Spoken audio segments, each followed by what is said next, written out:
नमोस्तु गुरुवर। भीलवाड़ा से मधु जैन जानना चाह रही है, समेत शिखर जी से जब तीर्थंकर मोक्ष गए तो आत्मा तो सिद्धालय में चली गई, फिर ये कैसे पता चला कि इस टोंक से ये भगवान मोक्ष गए हैं? नमोस्तु गुरुदेव। ओम नमः सिद्धेभ्य। पंच ब्रह्मेष्ठी भगवान की जय हो। एक आदिनाथ भगवान की जय हो। अंतिम संसनपति भगवान महावीर स्वामी की जय हो। आचार्य श्री कुंद कुंद भगवंत की जय हो। आचार्य श्री विमल शंकर जी महाराज की जय हो। आचार्य गुरुदेव सनमती शंकर जी महाराज की जय हो। 3 करोड़ मुनि राजों की जय हो। बोले जिनवाणी माता की जय। बोलिए परम पूज्य आचार्य सुंदर सागर जी महामुनिराज की जय। जय कारा गुरुदेव का, जय कारा गुरुदेव का। नमोस्तु गुरुदेव। आपने सवाल पूछा कि जब तीर्थंकर मोक्ष में जाते हैं तो वो जब मोक्ष में जाते हैं तो सिद्धालय में विराजमान हो जाते हैं। उसके बाद उनके चरण सम्मेद शिखर में कैसे बन गए, कौन बनाता है? जब जीव कोई मोक्ष में जाता है तो मोक्ष में जाने से पूर्व ही कुबेर इंद्र सौधर्म इंद्र की आज्ञा से जब कोई जीव मोक्ष में जाता है तो उनके नख और केशों का अग्नि संस्कार करता है। और जब वो अग्नि संस्कार करता है तो जहाँ से भगवान मोक्ष में गए हैं उसी की सीध में वहाँ पर एक लकीर खींच देता है कि यहाँ से ये भगवान मोक्ष गए हैं। और सम्मेद शिखर जो वो हमारा अनादि निधन शाश्वत क्षेत्र है, इसलिए सारे जीव सम्मेद शिखर से ही मोक्ष जाते हैं। और जितने भी तीर्थंकर हैं वो समय से मोक्ष जाते हैं। इसलिए जब भी कोई जीव मोक्ष जाता है तो वो सौधर्म इंद्र उस स्थान पे लकीर बना देता है। और उसके बाद जो राजा लोग होते हैं या उस समय का जो शासनपति होता है, फिर वहाँ पे वो छत्री बनाकर चरण विराजमान कर देता है। ये सब कुछ स्थापना निक्षेप है। वास्तव में यहीं से मोक्ष में गए हैं, इसी यही स्थान था, ये सौधर्म ने निर्धारित कर दिया है। उसके बाद में हमने चरण विराजमान कर दिया। सबका सब हमारा स्थापना निक्षेप है और स्थापना निक्षेप मानकर हम उनकी पूजा करते हैं। नमोस्तु गुरुदेव।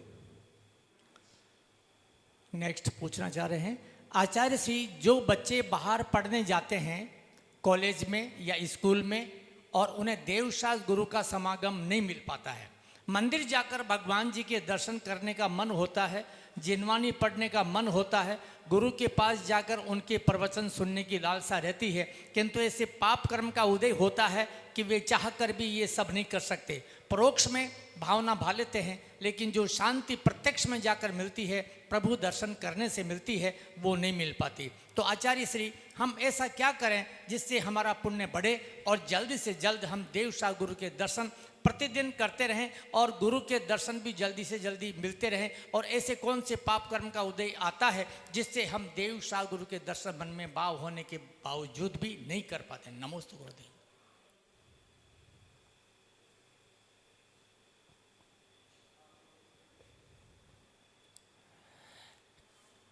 जो अभी अभी शंका आई है, इसके लिए मैंने पहले भी एक बार बोला था कि अपनी जैन समाज में अच्छे अच्छे स्कूल कॉलेज होने चाहिए। यदि अपने जैन समाज में अच्छे स्कूल कॉलेज होंगे तो हमारे बच्चों को कहीं भी जाना नहीं पड़ेगा। जैन स्कूल कॉलेज में पढ़ेगा तो उससे वहाँ पे जिनेन्द्र देव के दर्शन भी होंगे। और जब जैन कॉलेज होगा, जैन स्कूल होगा, तो जब उस नगर में साधु आएंगे तो हम साधुओं को भी वहाँ पर लाएंगे, तो वो बच्चा देव सा गुरु के दर्शन भी कर लेगा, जिनवाणी भी पढ़ लेगा, भगवान के दर्शन करके अपने नियम भी पालन कर लेगा। किंतु आजकल हो क्या गया है, हम अपने बच्चों को पढ़ने के लिए बाहर भेजते हैं, किंतु ये ध्यान रखना, बच्चों को बाहर भेजने से पहले एक नियम जरूर कराना कि बेटा वो ही कॉलेज लेना जहाँ पर जिन मंदिर हो, जहाँ वीतराता का मंदिर है वहीं पे एडमिशन लेना, ताकि तेरा दर्शन का नियम तो पालन हो जाए। किंतु आजकल हमारे पेरेंट्सों ने पढ़ाई को महत्व दे दिया है, देव दर्शन को महत्व नहीं दिया है। और आज हमारे बच्चे समय होने के बाद भी मंदिर जाने के लिए, स्कूल के लिए, कॉलेज के लिए 20 किलोमीटर 15 किलोमीटर जा सकते हैं, किंतु मंदिर के लिए 2 किलोमीटर नहीं जा सकते हैं। दिन में 3-3 4-4 घंटे मोबाइल चलाते हैं, किंतु 10 मिनट के लिए मंदिर नहीं जा सकते हैं। महाराज जी आ जाएं, समय नहीं है, किंतु यार दोस्तों के लिए 2-2 घंटे गंवा देते हैं, होटलों में 2-2 घंटे गंवा देते हैं, मोबाइल चलाते हैं, किंतु साधु के पास आकर 1 घंटा प्रवचन नहीं सुन सकते हैं। ये सारी कमजोरी आप सबकी है, क्योंकि आप लोगों ने अपने बच्चों को शुरू से संस्कार नहीं दिए। नहीं, पहले स्कूल जा बाद में मंदिर जा, जबकि होना कहते पहले मंदिर बाद में स्कूल। और अब बच्चा बड़ा हो गया है, अब बच्चा 15-16 साल का हो गया है, और अब कोई बेटा पहले मंदिर, मम्मी अब तो पहले स्कूल जाऊंगा, मंदिर क्या रखा मंदिर में। इसलिए गलती कहीं ना कहीं आप लोगों की है। और यदि आप चाहते हो कि आपके बच्चे संस्कारित हो, धार्मिक बने, आपका बच्चा इंजीनियर, डॉक्टर, वकील, सीए ना बने चल जाएगा। आपका बच्चा सीए, इंजीनियर, डॉक्टर, वकील ना बने चल जाएगा, किंतु आपका बच्चा धार्मिक बन जाए, सबसे बड़ी बात है। नहीं आपका बच्चा ज़्यादा कमाता है, इतना कमा ले कि हमारा घर चल सके और हम साधु संतों को हार दान दे सके, इतना भी कमाता है तो हमारा बच्चा बहुत बड़ा बच्चा है। हर माता पिता अपने बच्चों को इंजीनियर, डॉक्टर बनाना चाहते हैं, साधु संत। और इसका कारण क्या बन रहा है, अपने बच्चों को बाहर भेजते हो। और बच्चे की लाइफ कितनी है, सवेरे 7 बजे स्कूल जाता है, 3 बजे आता है, 2 घंटे मस्ती करता है, शाम को फिर कॉलेज जाता है, स्कूल कोचिंग जाएगा, 7 बजे 8 बजे आएगा, खाना खाएगा, होमवर्क करे, 2 घंटे मोबाइल चलेगा, सो जाएगा। इसलिए अच्छा पैकेट, अच्छी सर्विस और अच्छी लड़की मिले जरूरी नहीं है। अच्छे संस्कार, अच्छे साधु की संगति रहे और उसके परिणाम अच्छे बने रहे, और बुढ़ापे में तुम्हें रोज मंदिर ले जाए, ऐसे बच्चों को संस्कार दो ताकि आपके बच्चे बुढ़ापे में आपका साथ दे सके। बाहर पढ़ाओगे, पढ़ लिख के सीए, इंजीनियर बनेगा, माता पिता बेचारे गांव में रहते हैं और बच्चा शहर में चला जाएगा। नमस्ते गुरुदेव। वस्तुपाल जी जैन फ्रॉम उदयपुर पूछना चाह रहे हैं, नमस्ते गुरुदेव, बादर पृथ्वी कायक, जल कायक, प्रत्येक वनस्पति कायक का अपर्याप्त अवस्था में सासाधन गुण स्थान होता है। पर्याप्ति अपर्याप्त अवस्था में और होने पर इनका गुण स्थान मिथ्यात्व ही होता है। इसी में अगला पॉइंट है, क्या पर्याप्ति अवस्था में इनका सासाधन गुण स्थान नहीं होने से का कारण सासाधन गुण स्थान के काल से पर्याप्ति या पूर्ण होने का काल अधिक है। काला जी हम संख्या आदि समझे, आगे समझ नहीं पाए, आप स्पष्ट पढ़ो तो मालूम पड़े। इतना मालूम पड़ गया है कि सासाधन गुण स्थान में पृथ्वी काय, जल काय और वनस्पति 3 होती हैं। आप पर्याप्त अवस्था में दूसरा गुण स्थान होता है, इसके बाद उनका पहला हो जाता है। उसके बाद क्या, ये जिज्ञासा भी बहुत लंबी है और धुंधली है, थोड़ी समझ में नहीं आता। हाँ, उनसे निवेदन है कृपया साफ जिज्ञासा करके भेजें। ओम ओम ओम।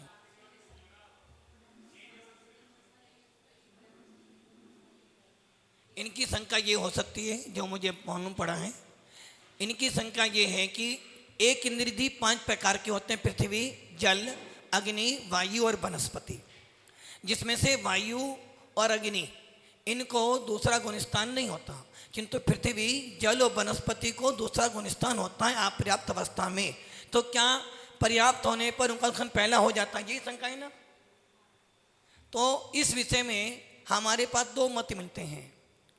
आचार्य भगवंत वीर सेन स्वामी, आचार्य भगवंत पूजदंत भूतबली, जिन्होंने षट खंडक में लिखा, वो कहते हैं एक इंद्रियों को पर्याप्त अवस्था हो या अपर्याप्त अवस्था, उनको गुणस्थान पहला ही होता है। किंतु यति वृषभाचार्य जय धवला जीव कांड में आचार्य नेमिचंद सिद्धांत चक्रवर्ती देव कहते हैं अग्नि पृथ्वी काय जल काय और वनस्पति काय को अपर्याप्त अवस्था में दूसरा गुण स्थान भी होता है और जब वो पर्याप्त हो जाते हैं तो उनको पहला गुण स्थान बन जाता है। नमोस्तु गुरुदेव।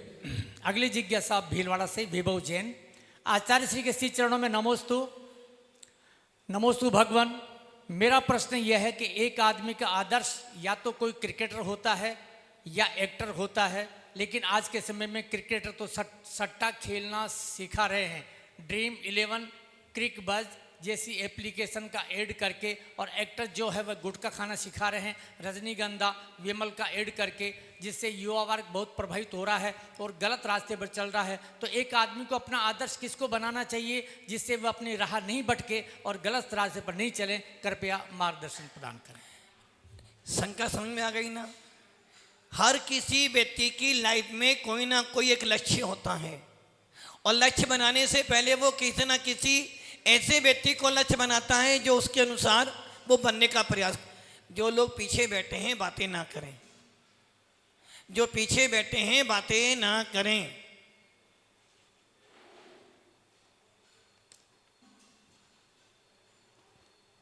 धर्म सभा में धर्म सभा से हिसाब से बैठना चाहिए।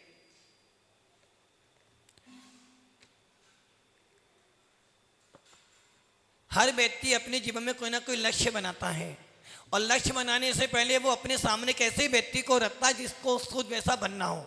अब जैसे कि भैया ने पूछा, यदि किसी को शौक हो मैच खेलना का, तो वो अपना लक्ष्य क्या कहता है कि मुझे भी ऐसा ही प्लेयर बनना है। किसी को हीरो बनने का, किंतु आजकल क्या हो गया है, जितने भी ये क्रिकेट हो या एक्टर हो, इन सब की परिणति संस्कारों पे नहीं। इनका तो लक्ष्य सिर्फ पैसा कमाना, भले वो ऐड बढ़िया हो खराब हो कैसा भी हो। और यदि आप अब जैसे कि अभी काला जी बता रहे हैं कि उन्होंने पूछा, एक हीरो गुटखा खाकर ये दिखाना चाहता है कि यदि मैं गुटखा खा रहा हूं तो सारे बच्चे उसको फॉलो करें, जबकि गुटखे पर स्पष्ट लिखा कि कैंसर लेकर जाएगा। इसलिए जीवन में हमें यदि आदर्श बनाना हो तो ऐसे व्यक्ति को आदर्श बनाओ जिसको आदर्श बनाने के बाद तेरा मोक्ष मार्ग प्रशस्त हो, तेरी कसाई मंद हो, तेरा सम्य दर्शन मजबूत हो, तेरे राग देश की परिणति कम हो, तुझे अपने बारे में जानकारी उत्पन्न हो।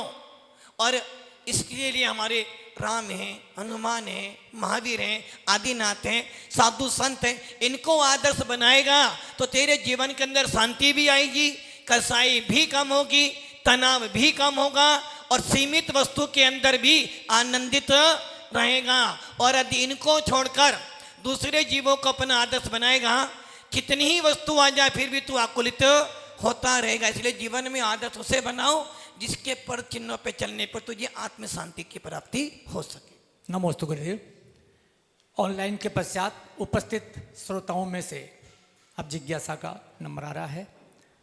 गुरुदेव की परम आज्ञा से मैं स्वयं प्रारंभ करता हूं और मेरे बाद तैयार रहेंगी उषा जी काला। कहते हैं गुरुदेव कि प्रेम शांति आनंद का खजाना हमारे अंदर है, उसके लिए ध्यान प्रार्थना पुरुषार्थ की आवश्यकता रहती है। बिना इन तीनों के संभव भी नहीं है। इन तीनों की खोज भी करनी होती है और वह खोज अंतर की यात्रा से ही संभव हो सकती है। तो भगवान वो अंतर की यात्रा कौन सी की जाए जिससे शांति प्रेम आनंद की अनुभूति हो सके? नमोस्तु गुरुदेव। शांति प्रेम और आनंद तीन चीजें हैं। यदि मैं आपसे पूछूं आनंद शांति प्रेम कहां पर है, आप में से बहुत से लोग कहेंगे महाराज जब घर में धन हो, बच्चा आज्ञा मानता हो, पुत्र वधू अच्छा अच्छा खाना खिलाती हो, पोता गोद में बैठा हो और सब लोग मेरे को पूछें तो आनंद आता है। जब बेटा पैर दबाता है और पोता हवा करे तो लगता बस यार शांति का जीवन जी रहे हैं आराम से। सवेरे अच्छा खाना मिलता है, शाम को अच्छा खाना मिलता है, चल जाने के लिए गाड़ी है, और जब मर्जी पैसे मांगो पूरी तिजोरी भरी पड़ी है, बोले शांति मिलती है। और प्रेम, यदि घर के लोग मुझे मूल्य समझते हैं मेरा, यदि घर के लोग मेरी हर बात मानते हैं तो बहुत प्रेम का जीवन है महाराज। किंतु ये ध्यान रखना, ये ना शांति का जीवन है, ना आनंद का जीवन है, ना प्रेम का। ये सब तो ठगों की टोली है, तुम्हें वो ठग रहे हैं, ताकि ये मत सोचना कि वो तुम्हें देख रहे, वो करे भैया फ्री का एक नौकर मिला है, रात भर जागता रहेगा, अपन शांति से सोते रहेंगे। एक बूढ़ा व्यक्ति घर में रहता, समझ लेना, बच्चे सोते, चलो एक नौकर रखना पड़ता, वो रहेगा तो हमें कोई टेंशन। इसलिए शांति, प्रेम और आनंद कहीं बाहर की वस्तु में नहीं मिलेगा। ये तीनों चीजें तो हमारी आत्मा में हैं। यदि तेरे अंदर आनंद है, शांति है, प्रेम है, तो बाह्य वस्तु की चिंता ना कर। बाह्य वस्तु से तो आनंद भी चला जाएगा, शांति भी भंग होगी, प्रेम भी चला जाएगा। और यदि तू अपनी आत्मा में रमण कर लेगा तो तीनों चीज तुझे अपने आप में मिल जाएगी। जैन शासन कहता है बाह्य वस्तु में अशांति है, बाह्य वस्तुओं में कठोरता है, ईर्षा बुद्धि है, और बाह्य में आनंद नहीं, सुखाभास है। जितना जितना अंदर उतर जाएगा, जितना जितना अपने में रम जाएगा, शांति भी मिलेगी, आनंद भी आएगा, प्रेम भी मिलेगा। अकेला रह जाएगा फिर भी तू आनंद में रहेगा। और यदि संसार में फंस जाएगा, सबके बीच में रहता हुआ भी कभी शांति को प्राप्त नहीं कर पाएगा। इसलिए एकत्व भावना का चिंतन करो। जिसके पास में कुछ है वो भी दुखी है, जिसके पास में कुछ भी नहीं है इच्छा चर करके दुखी हो रहा है। इसलिए भगवान महावीर कहते हैं भैया इच्छा निरोधा, इच्छा निरोध कर, हर चीज तेरे अंदर अपने आप में आ जाएगी। नमोस्तु गुरुदेव। आइएगा जी, उषा जी कासली भाव अपनी जिज्ञासा रखें। तत्पश्चात रेखा जी गदिया। नमोस्तु आश्री, नमोस्तु महाराज जी, वंदाई माता जी, शुल्लक जी को इतना। महाराज आज मेरा प्रश्न नहीं है, मेरे साहब का प्रश्न है। उनका स्वास्थ्य ठीक नहीं है तो आ नहीं पा रहे, उन्होंने नमोस्तु बोला है आपको। और उन्होंने प्रश्न किया कि निगोदिया जीव एक श्वास में 18 बार जन्म मरण करते हैं, तो अगली आयु को बंद कैसे करते हैं? वो अभी आपको लाइव सुन रहे हैं, तो आप उनको संबोधित कर दीजिए। एक निगोदिया जीव एक श्वास में 18 बार जन्म मरण करता है जी। पहली बात तो ये सोचिए निगोदिया जीव होता कौन है? एक इंद्रिय के 5 वेद है, पृथ्वी, जल, अग्नि, वायु, वनस्पति। अब निगोदी कौन सी जीव, कौन सी इंद्रिय, कौन सी वनस्पति में आएगा? वनस्पति है, जल है, अग्नि है, कौन सा है? वनस्पति का है, वनस्पति में आएगा, वनस्पति में आएगा। और वनस्पति वाले जीव एक श्वास में 18 बार जन्म मरण करेगा।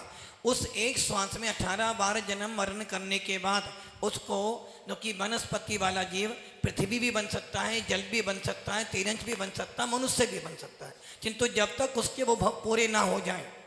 मान लो उसने यदि एक श्वास में 18 बार जन्म मरण करा, तो उस 18 बार जन्म मरण करने के बाद वो अपनी मनुष्य आयु भी ले सकता है, तीरंच आयु भी ले सकता है। मनुष्य कैसे? वापस बताइए, इसको वापस बोलिए एक बार। जो निगोदिया जीव है ये श्वास में 18 बार जन्म मरण कर लिए, 18 बार जन्म मरण करने के बाद वो तीरंच भी बन सकता है और मनुष्य भी बन सकता है। किंतु आयु बंद कैसे होगा उसको?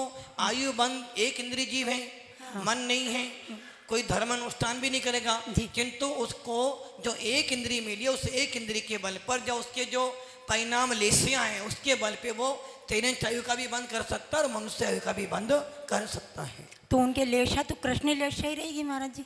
तो कृष्ण लेशा वाले के अंदर भी उसको भी आयु बंद हो सकता है ना, उसमें भी उत्कृष्ट मध्यम जगन्य तीनों भाव में बंद हो सकता है उसको। किंतु ये जरूर है जब तक वो निगोदिया जीव है वो 18 बार जन्म मरण करने के लिए मरण करने के बाद अब वनस्पति है तो पृथ्वी, जल, वनस्पति जो मनुष्य का भी बंद कर सकते हैं। तो वो अपने उस 18 भाव को पूरा करने के बाद जो उसकी भवितव्य होगी इस प्रकार से वो अपना मनुष्य या तीरंच आयु का बंद कर सकता है। एक प्रश्न मेरा है महाराज जी, लोक अनंत प्रदेशी, लोक असंख्यात प्रदेशी और पुद्गल अनंत प्रदेशी गलत हो जाएगा महाराज जी। लोक अनंत असंख्यात प्रदेशी ना लोक, और पुद्गल अनंत असंख्यात अनंत प्रदेशी। तो ये लोक में पुद्गल कैसे समाहित होता है? देखो आपने थोड़ा सवाल गलत कर लिया, आप ये बोलो सीधा आकाश अनंत प्रदेशी है। हाँ, केवल उसके दो भेद, लोकाकाश और अलोकाकाश। आकाश कितना प्रदेशी? होंती असंख्या जीवे धम्मा धम्मे अनंत्या यसे काल मुत्ते तिवे प्रदेशो काल से गोना तेन सो खाओ। तो हाँ, जीव द्रव्य के असंख्यात प्रदेशी, धर्म अधर्म असंख्यात प्रदेशी, आकाश अनंत प्रदेशी, काल एक प्रदेशी और पुद्गल संख्यात असंख्यात अनंत प्रदेशी। तब तो समाहित हो सकता है इसमें। और लोका अलोकाकाश के दो भेद, लोकाकाश और अलोकाकाश। अलोकाकाश। जी। अलोकाकाश उसे कहते हैं जहां मात्र आकाश आकाश ही पाया जाता और कोई द्रव्य नहीं पाया जाता। लोकाकाश उसे कहते हैं जिसमें छह द्रव्य समाते हैं। अब आपका सवाल था कि लोक तो असंख्यात प्रदेशी है और पुद्गल संख्यात असंख्यात अनंत प्रदेशी है। तो भैया लोक में असंख्या प्रदेशी होने के बाद भी लोक का काम क्या है? अवगान देना। हाँ, और पुद्गल का काम क्या है? सूक्ष्म और बांदर भी होता है। पुद्गल जो है सूक्ष्म भी है और बांदर भी है। तो एक लोकाकाश के एक प्रदेश पर, ओनली एक प्रदेश पर संख्यात असंख्यात अनंत प्रदेशी पुद्गल रह सकता। अवगान गुण है ना। हाँ, आकाश के पास भी, लोकाकाश के पास भी है। हाँ, आकाश का और पुद्गल के बाद में सूक्ष्म और बांदर दो प्रकार का है, तो वो रह जाएगा। जब तक अवगान गुण है तो अवगान गुण के कारण एक लोकाकाश के एक प्रदेशों पे छह द्रव्य रह सकते हैं, इसमें कोई आपत्ति नहीं है। नमोस्तुते। जिज्ञासुओं से निवेदन, प्रश्न भी सीमित रखें, समय सीमा का भी अपने को ध्यान रखना, क्योंकि बाद में विनयांजलि का कार्य प्रारंभ हो जाएगा। रेखा जी दिए गदिया। परम पूज्य गुरुवर को नमोस्तु नमोस्तु नमोस्तु। महाराज जी, मेरी जिज्ञासा कल के जिज्ञासा समाधान से ही है। कल आपने दर्शन प्रतिमा और व्रत प्रतिमा के बारे में बताया था कि यदि प्रतिमा लेनी है तो कूद जाओ, तैरने के लिए हाथ पांव अपने आप चलने लगेंगे। तो हमें याद है हमारे स्विमिंग पूल का वो पहला दिन जब हमें कोच ने कहा था कि इस हैंडल को पकड़ो और आज तो केवल पाँव चलाओ, तो हमें डर लगा कि अगर हाथ छोड़ दिया तो हम पानी में डूब जाएंगे। लेकिन धीरे धीरे प्रैक्टिस करते हुए हम न सिर्फ तैरना सीख गए बल्कि काफ़ी फीट ऊंचाई से हम डाई लगा लेते थे।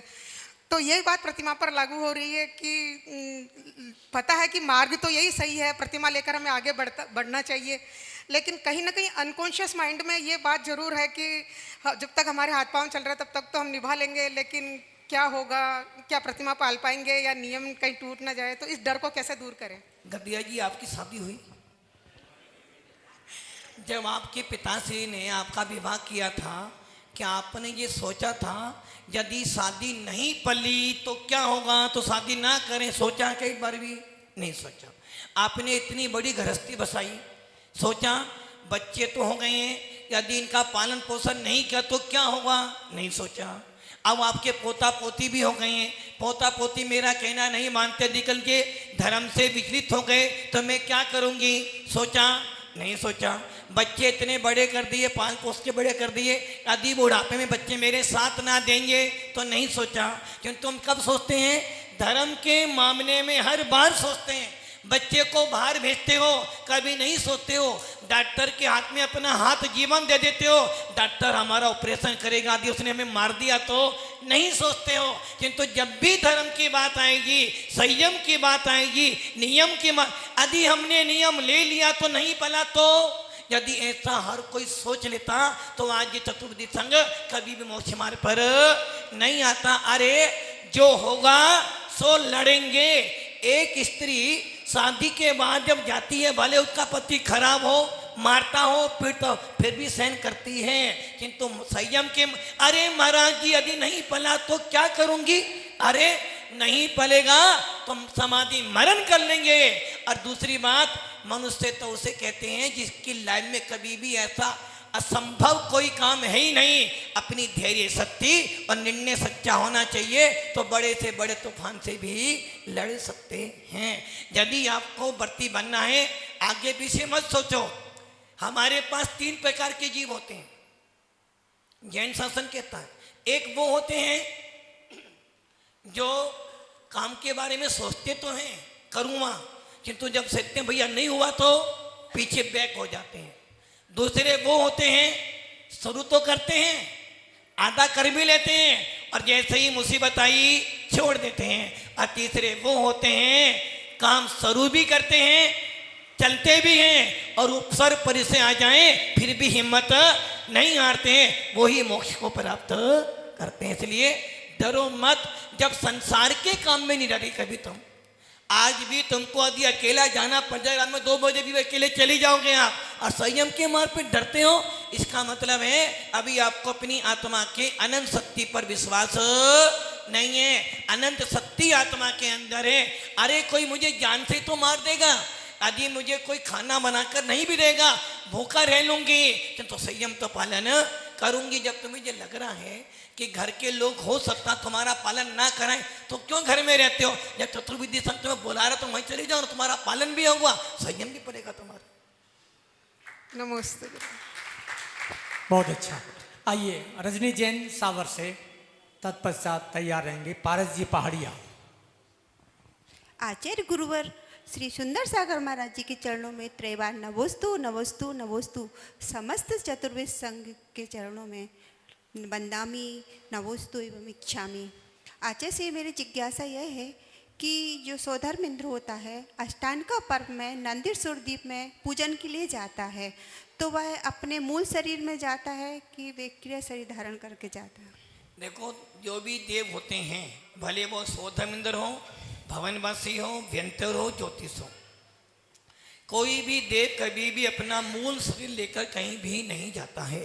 मूल शरीर तो उसका विमान में ही रहता है।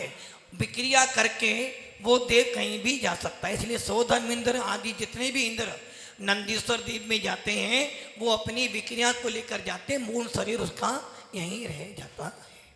नमोस्तु आचार्य। पारस जी पहाड़िया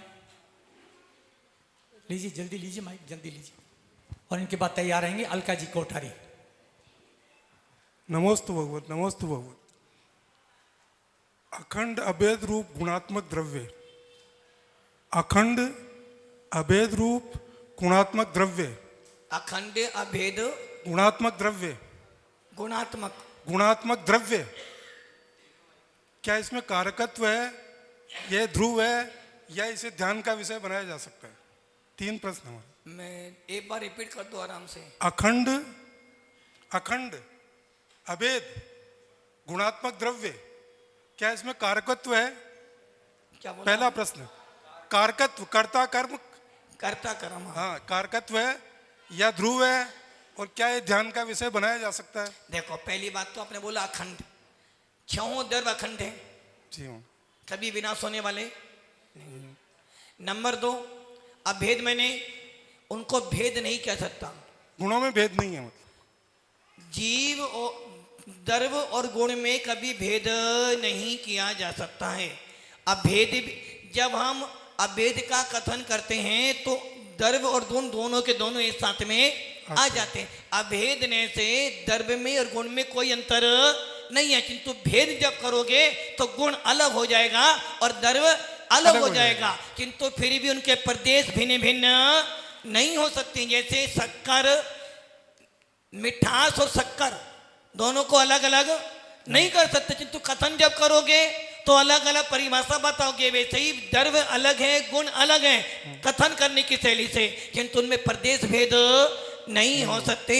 आत्मा और ज्ञान, आत्मा द्रव्य है, ज्ञान गुण है, दोनों की परिभाषाएं अलग है। गुण गुणी, अभेदने से गुण गुणी कभी अलग अलग नहीं होते, किंतु भेद कथन से गुणी अलग है और गुण अलग है।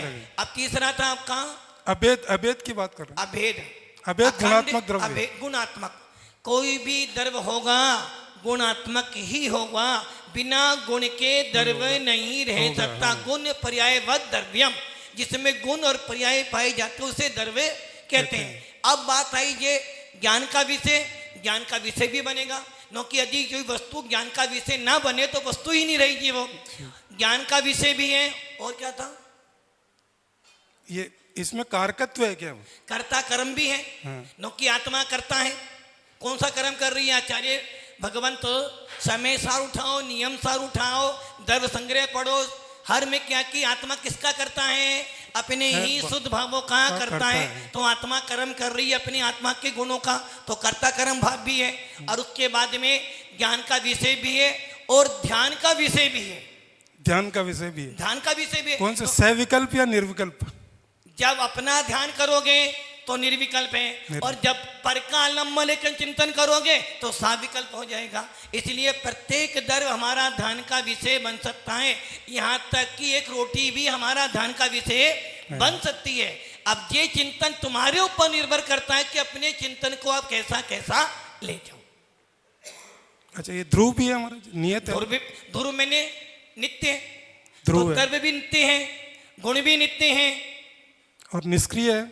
निष्क्रिय भी है। क्योंकि जब ये शुद्ध आत्मा बन जाएगा, कोई भी द्रव्य जब शुद्ध हो जाता है, तो पहली बात तो 6 द्रव्यों में से 4 द्रव्य तो निष्क्रिय ही हैं, धर्म, अधर्म, आकाश और काल, ये चारों द्रव्य को निष्क्रिय ही हैं। बचे 2 जीव और पुद्गल। जब जीव शुद्ध बन जाता है तो अब वो किसी का करता धरता नहीं से वो निष्क्रिय हो गया। और एक जो अणु होता है वो भी जब शुद्ध होता है तो वो भी निष्क्रिय हो जाता है। नमोस्तु नमोस्तु। बहुत अच्छा, जोरदार तालियों के साथ में आगमनिष्ठ प्रश्न और आगमनिष्ठ जवाब। अब आइएगा अलका जी कोठारी, तत्पश्चात तैयार रहेंगे संदीप जी बाकलीवाल। नाम लिखा के गए हैं, चलो संदीप जी को दे दो।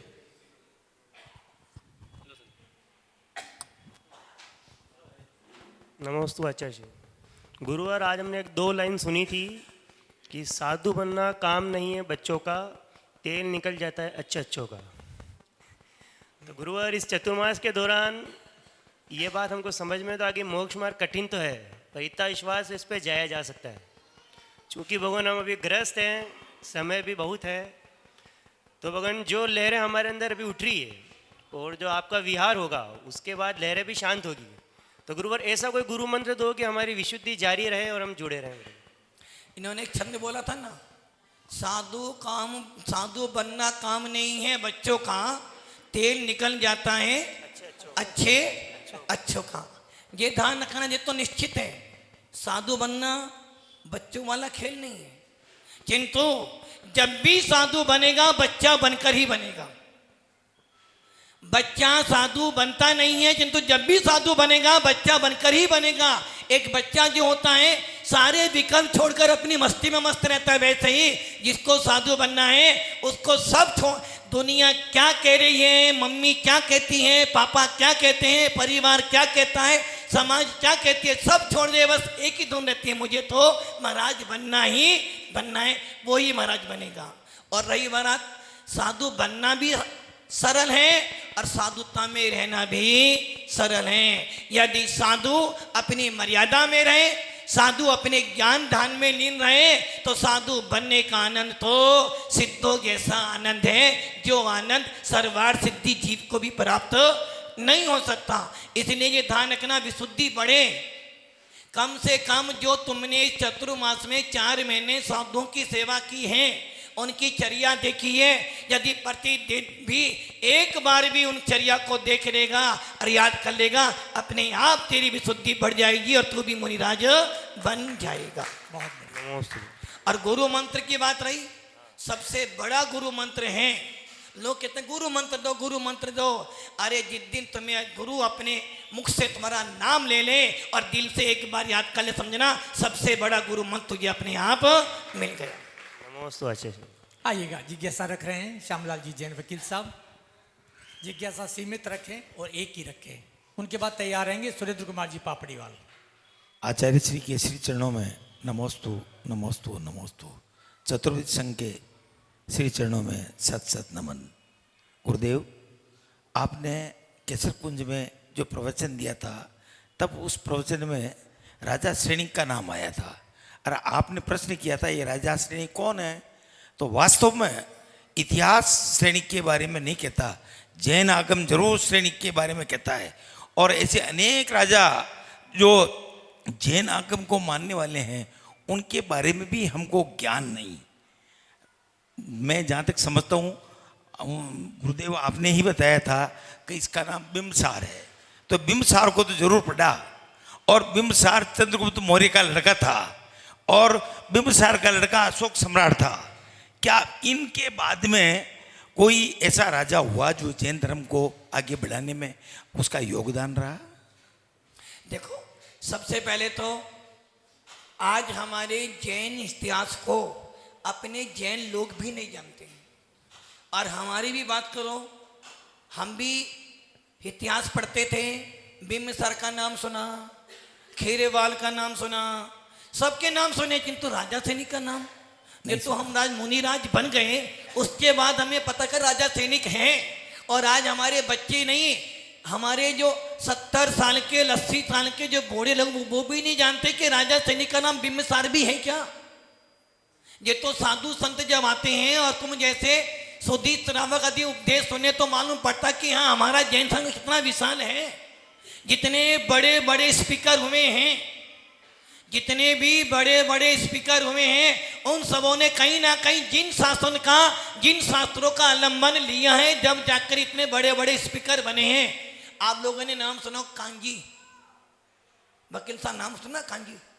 कांजी? हाँ, कांजी कांजी स्वामी। हाँ, ये ध्यान रखना, उन्होंने भी श्वेतांबर होने के बाद इस समय सार को क्या पढ़ा कि उनके अंदर चेतना जाग गई और उन्होंने जिन शासन को पढ़ने के बाद ये समझ लिया सब कुछ बेकार है, यदि कोई अच्छा है तो ये जिन शासन ही बढ़िया है। ओशो जिनके आज पूरे विदेशों में फॉलोअर्स बने हुए, ओशो क्या था? जैन था। कहाँ पैदा हुआ और कहाँ दीक्षा ली? जैन शासन में आया, जैन शासन को पढ़ा और आज देख लो पूरे विश्व के अंदर छाया हुआ है। किंतु क्या कर दिया? पढ़ा तो जैन को, पढ़ी जिनवानी, किंतु अपने आप को संभल नहीं पाया, बिगाड़ लिया। और जिन शासन, ये ध्यान रखना, जिन शासन तो प्योर प्योर प्योर घी है, प्योर घी है। यदि तुम्हारा पाचन शक्ति मजबूत नहीं होगी तो पेट खराब हो जाएगा और वेद के हाथ में चले जाओगे। और जितने ये घी पचा लिया भगवान बन जाएगा। वैसे ही उसने भी जिन शासन तो पढ़ा किंतु राह भटक गया और आज विदेशों में भी उसका नाम चलता है। बुद्ध, नाम सुने ना बुद्ध का?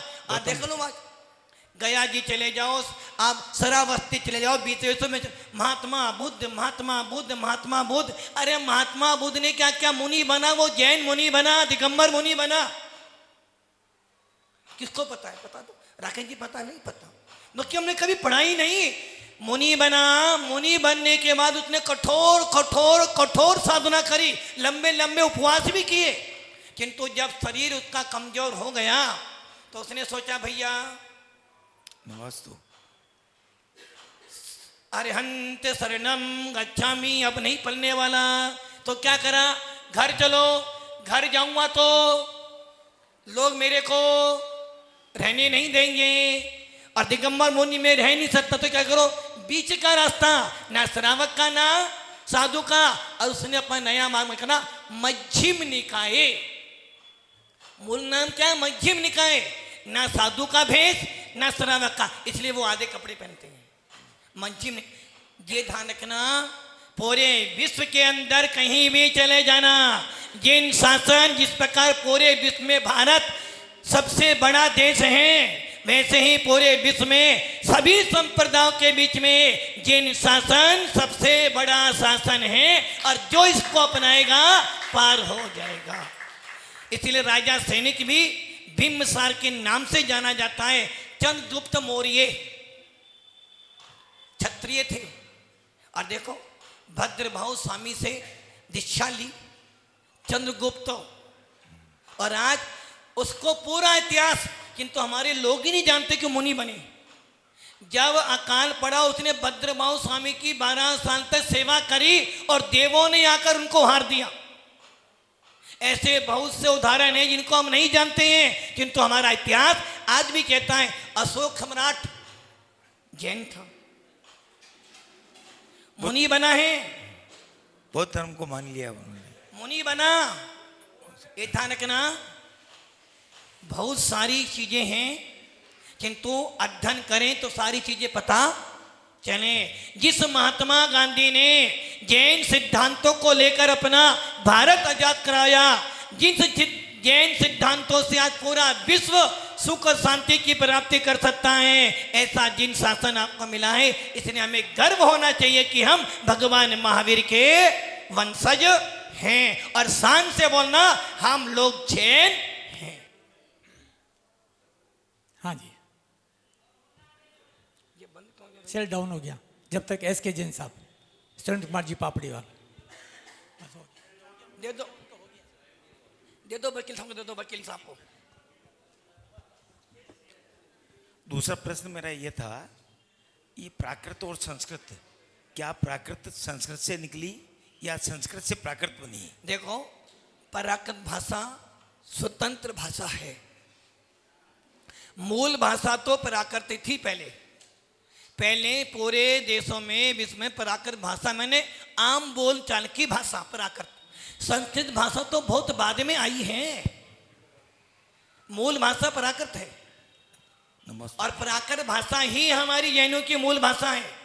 लोग कहते हैं भारत, हिंदी भारत की भाषा है, मूल भाषा, किंतु जैनियों की यदि मूल भाषा कोई है तो वो है प्राकृत। और हमारे जितने भी मूल शास्त्र सारे प्राकृत में है, और टीकाएं सारी संस्कृत भाषा में। इसलिए हम तो हर भाषा को, हमारे यहाँ तो 718 भाषाएं हैं, इसलिए हम तो गंगा में, लवण समुद्र में सब मिल जाता है। इसलिए जैन शासन तो सबको अपने मिला लेता है, किंतु फिर भी सबसे मिलकर नहीं रहता है। सबको मिला लेता है, फिर भी अपने के अंदर मस्त रहता है। नमस्ते गुरुवर, नमस्ते। अब आएंगे सुरेंद्र कुमार जी पापड़ीवाल, तत्पश्चात अलका कोठारी तैयार है, शायद वो आ चुकी है। नमस्ते गुरुवर। जैसा कि जैन शासन के विस्तार की बात चल रही थी, इसी श्रृंखला में मेरा प्रश्न है, जैन शासन, जिन शासन भारत तक ही सीमित क्यों रहा?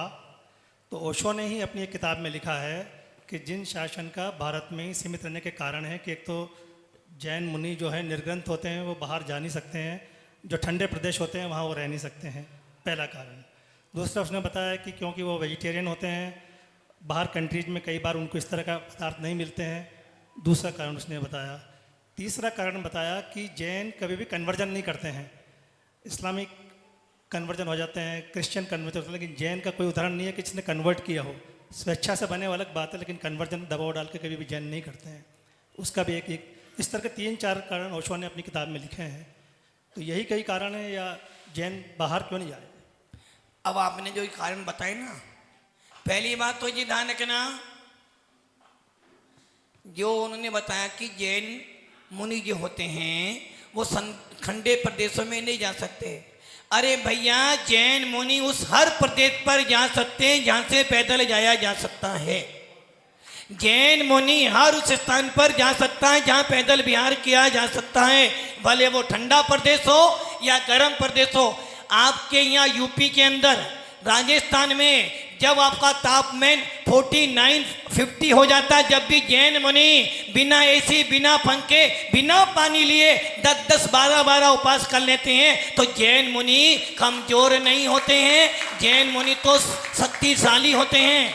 आप देख लो, जब आपके यहाँ 45 डिग्री 46 डिग्री तापमान होता है, आप एसी कूलर में बैठते हो और बोतल पानी की बात में रखते हो और पानी पीते रहते हो, तो हाई गर्मी, हाई गर्मी, हाई गर्मी। अब मुनिराज उसी डिग्री तापमान में एक टाइम बाहर पानी करके पैदल विहार भी करते हैं, अंतराई भी हो जाए, भले 10 दिन हो जाए, फिर भी उफ नहीं करते हैं। इसलिए जैन मुनि कमजोर नहीं होते हैं, भगवान महावीर की संतान हैं। और रही ठंडे प्रदेश की बात, यूपी में कभी जाना, यूपी के अंदर इस दिसंबर के मौसम के अंदर ओस गिरती है, ओस, जो यूपी वालों ने पता होगा, ओस गिरती है। और उस ओस के अंदर मुनिराज जब विहार करते हैं, पूरा का पूरा शरीर वाइट हो जाता है, हाथ पैर अकड़ जाते हैं। जिस सर्दी के अंदर आप रजाई भी ओढ़ते हो, कंबल भी ओढ़ते हो और हीटर भी जलाते हो और पास में दूध की बोतल भी रखते हो, उसके बाद कपड़े पहने हुए मुनिराज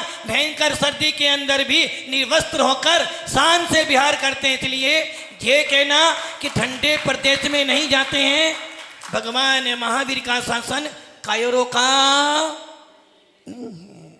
किंतु रही बात दूसरी बात, हम लोग चंडीगढ़ में थे। चंडीगढ़ में 2017 में बिहार किया था हम लोगों ने, 18 में बिहार किया चंडीगढ़ से। और जिस समय बिहार किया मौसम बहुत अच्छा था, शाम को बिहार करा और अचानक 2 घंटे बाद भयंकर बारिश हुई। और जब सवेरे बिहार करा 3 घंटे का बिहार, उस 3 घंटे के बिहार में पानी भी गिर रहा है, ओस भी गिर रहा है। जो साधु लोग और उस दिन चले हम लोग 15 से 16 किलोमीटर और पहुंचे 11 बजे। और उस समय 11 बजे पहुंचने के बाद भी हाथ पैर अकड़ जाने के बाद भी दिगंबर साधु ने उफ नहीं किया। अरे भगवान महावीर का शासन है, किसी कायरों का। इसलिए ये कहना कि ठंडे प्रदेशों में नहीं जाते हैं, गर्म प्रदेशों में जाते। अरे मैं पूरा चैलेंज देता हूँ, कोई जैन मुनि की एक दिन की चर्या, दिगंबर मुनियों की एक दिन की चर्या करके दिखा दे, मान जाएंगे कि हाँ उसने कुछ किया होगा। नंबर 2, आपने बोला कि ओशो कह रहा था कि जैन मुनि कभी किसी को कंडम नहीं करते, बदलते नहीं है। ये ध्यान रखना, जबरदस्ती करोगे तो धोखा देकर जाएगा, स्वेच्छा से आएगा तो भगवान बनकर जाएगा। हमारा शासन मजबूरी का नाम नहीं, मजबूती का नाम है। और हमारे शासन के अंदर स्वेच्छा से आओ, पैसों के बल पर, तलवार के बल पर, बंदूक के बल पर हमारा शासन महाराज नहीं बनाता है। और कृष्ण जो होते हैं लालच देते हैं, लोभ देते हैं कि हम तुम्हारे बच्चों का विवाह करा देंगे, सर्विस दे देंगे, पढ़ाई दे देंगे। जैसे वो अंग्रेज आए थे ना, अंग्रेज क्या करा उन्होंने? जिस दिन मैंने 15 अगस्त को प्रवचन किया था, राष्ट्र के नाम संदेश बोला था मैंने ये बात, अंग्रेजों ने बस 1-2 ही काम किए, फूट डालो, राज करो। और क्या करा? तुम्हारी आपस में लड़ाई करवा दी, लोभ दे दिया। और हम ऐसे लोभी बन गए कि हमने अपनी भारत माता को बेच दिया उनके हाथ में। दूसरा काम किया, शासन करना है ना तो सबसे पहले क्या करना, इनकी कमजोरी पकड़ो। और हमारे भारतीय कैसे हैं? लोभी, लालची। उन्होंने तुम्हें चाय दी फ्री में, तुमने पी चाय फ्री में, भाई पी लो, फ्री में मिल रही है। और अब ऐसे आदि बन गए कि पैसे दे देकर चाय पीते हो। नंबर 3, सबसे बड़ा काम करा अंग्रेजों ने। यदि भारत को गुलाम बनाना है तो सबसे बड़ा काम है इनकी शिक्षा को अपने हाथ में ले लो। उन्होंने अपने कॉलेज खोलने शुरू कर दिए और हम बिक गए। इसलिए इस्लाम धर्म के लोग जो होते हैं, क्रिश्चियन जो होते हैं, लालच देते हैं। और लालच देकर जो आएगा, समझे ना, वो तुम्हें ऐसी मार देकर जाएगा कि तुम कुछ भी नहीं कर पाओगे। इसलिए भगवान महावीर कहते हैं, लोभ से, लालच से, ख्याति से, पूजा से कभी मेरे पास नहीं आना। यदि तेरी इच्छा हो, यदि तेरी इच्छा हो दुखों से छूटने की, तेरी मजबूती हो, तो उसके बाद जिन शासन में आना। इसलिए आपको ध्यान हो, डॉक्टर भीमराव अम्बेडकर, उसने बोला था जैन मुनि से कि मैं 1 करोड़ जनसंख्या लेकर आऊं, मुझे जैन धर्म स्वीकार करना है।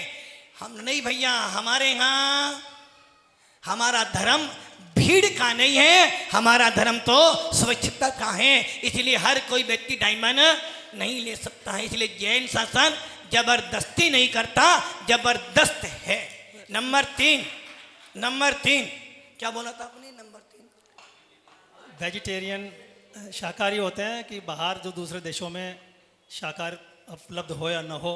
अरे आप भूल कर गए सुरेंद्र जी, विश्व विजेता सम्राट सिकंदर जब अपनी विजय प्राप्त करने गया था, उसकी माँ ने बोला था, बेटा हिंदुस्तान जा रहा है, भारत में जा रहा है, और मैंने सुना है भारत में बहुत अच्छी अच्छी चीजें मिलती हैं, जा रहा है, सम्राट है। मैं तुझे सम्राट जब मानूंगी जब तू मेरी इच्छा पूरी कर देगा। तो उसने बोला, माँ तेरी इच्छा क्या है बता। सम्राट हूं, सोना चांदी हीरे मोती के ढेर लगा दूंगा, बोल तुझे क्या चाहिए। बेटा यदि ला सकता है तो जैन मुनि को मेरे पास लाके दे देना। सिकंदर गया विश्व सम्राट बना, विश्व विजेता बना, किंतु जब वो कल्याण मुनि के पास में गया तो कल्याण मुनि ने कह दिया, सिकंदर तेरी संपत्ति छोड़, यदि 3 लोग की संपत्ति भी आ जाए तो एक दिगंबर साधु को खरीद नहीं पाएगा। और सिकंदर ने अपना हेड उनके चरणों में रख दिया और उनका भक्त बन गया। हमारे जैन मुनि, ये तो अभी की बात है, हमारे जैन मुनि तो हर देश में गए, हर विदेश में गए हैं। और रही खाने पीने की बात, हमारा धर्म खाने पीने का नहीं है। हमारे मुनिराज जब संलेखना करते हैं, जब संथारा का विरोध हुआ, जब हमारे मुनियों ने उपवास तक कर लिए थे, जब कभी आपत्ति आती है, जब कभी धर्म पर आपत्ति आती है तो हमारे मुनिराज 1 2 3 नहीं 10 15 उपवास कर लेते हैं। साइंस अन्य धर्म में तो खा पीकर उपवास किए जाते हैं, अन्य संप्रदाय में तो दिन भर भूखे रहो, रात में खाते रहो। और ऐसा भी संप्रदाय है, दिन भर तो भूखे रहो, रात में खाते रहो। किंतु दिगंबर संत कहते हैं, अरे भैया हमारे यहाँ तो ऐसे ऐसे महाराज हुए हैं जो 1 महीने 4 महीने के उपवास कर लेते हैं। और आज भी मुनि हमारे ऐसे हैं, जब भी उपवास करते हैं 48 24 50 दिन तक भी, 25 दिन 15 दिन तक भी निर्जल उपवास करते हैं। और साइंस कहता है सबसे बड़ा आश्चर्य है 48 घंटे के बाद पानी पीना। अब देखो आप सब भी कितना पानी पी कर रहे होंगे, कितनी बार भोजन करा, 2 बार। तो हमारे मुनिराज पूरे दिन में 1 बार 24 घंटे के बाद पानी पीते हैं। बोले गर्मी कितनी बढ़ जाए, तो इसलिए दिगंबर मुनिराज कभी खाने पीने की नहीं सोते। दिगंबर मुनिराज तो बच्चे सोते हैं। मेरे निमित्त से इंसान नहीं, उनके ऐसे विदेश में भी यदि आप रास्ता बना देना, जाने के लिए हमारा पूरा संग तैयार है। और रही खाने पीने की बात, जब चंद्रगुप्त को स्वर्ग का देव आके 12 साल तक हार करा सकता है, दिगंबर साधु रोटी के पीछे नहीं भागता, रोटी उसके पीछे अपने आप भागती है। नमस्ते गुरु।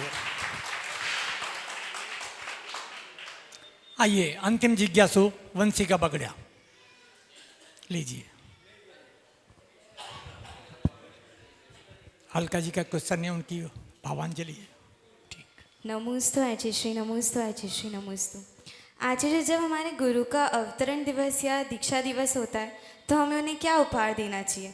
मतलब गुरु के लिए सबसे सर्वश्रेष्ठ उपहार क्या होता है? भील भाड़ा है, नए नए सवाल पूछते। और जो अभी हमारे सुनील जी ने सवाल पूछा था ना, हम जब घर में थे ना, कभी किसी दिगंबर मुनि को हमने देखा नहीं था। जब हम घर में थे 17 साल तक 16 साल तक कभी किसी दिगंबर मुनि को नहीं देखा था। किन्हें देखा था? पंचंगनी तप कर लो, वैष्णो देवी चले जाओ, हनुमान जी चले जाओ। और जाते भी थे, नंगे नंगे पैर 10-10 किलोमीटर दूर मंदिर भी जाते थे। कभी सोमवार को जल चढ़ाना तो कभी मंगलवार को प्रसाद चढ़ाना, कभी गुरुवार को उधर जाना तो कभी शुक्रवार को देवी के पास जाना। और शनिवार आ जाए तो तेल जरूर चढ़ाना है, वरना शनिचर बड़ा खराब हो जाएगा। ऐसा कोई नहीं जो कि। और जब अपने जिसने हमें जन्म दिया उसके घर जाते थे तो उनके पिताश्री हमें ले जाते थे मत्थे महाराज साहब, वहाँ पट्टी भी बांधते थे। सब देखा, किंतु छवि लगी थी बस एक ही, पूर्व भव के संस्कार थे।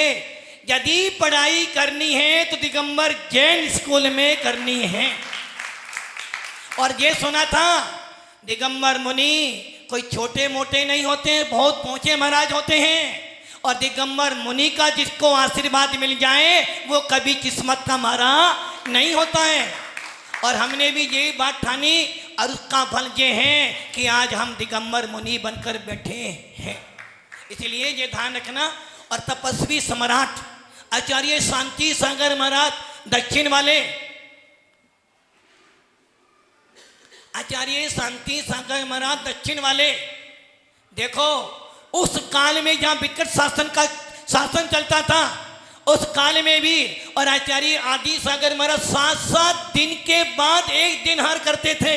आचार्य शांति सागर जी महाराज कठोर साधना, जंगलों में बैठे हैं, सांप आ रहा है, शेर आ रहा है, फिर भी नहीं हिल रहे हैं, और सर्दी के अंदर भी बैठे थे और दिल्ली तक गए। और एक मुनिराज में आचार्य नेमी सागर बंबई, जिन्होंने पोदनपुर बनाया, क्या करते थे पता आपको? यदि उनकी फोटो देखोगे आप तो क्या करोगे? आसन, शीश आसन, वो भी कैसे? पद्मासन लगा लिया, सर नीचे पैर ऊपर, 3-3 घंटे खड़े, 3-3 घंटे तक। और क्या करते थे हर में पता आपको? हर में 1 गिलास पानी और उसमें पूरी मिर्ची है वो पीते थे। 1 गिलास पानी उसमें मिर्ची वो पीते थे। कोई पी सकता है क्या? हमारे तपस्वी सम्राट आचार्य सन्मति सागर 10-10 दिन के उपवास के बाद भी मात मट्ठा और पानी पीकर आते थे।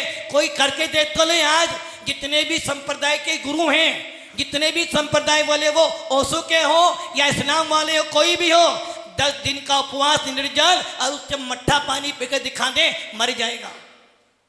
आचार्य महावीर कीर्ति महाराज 3-3 घंटे तक शीर्षासन करते थे।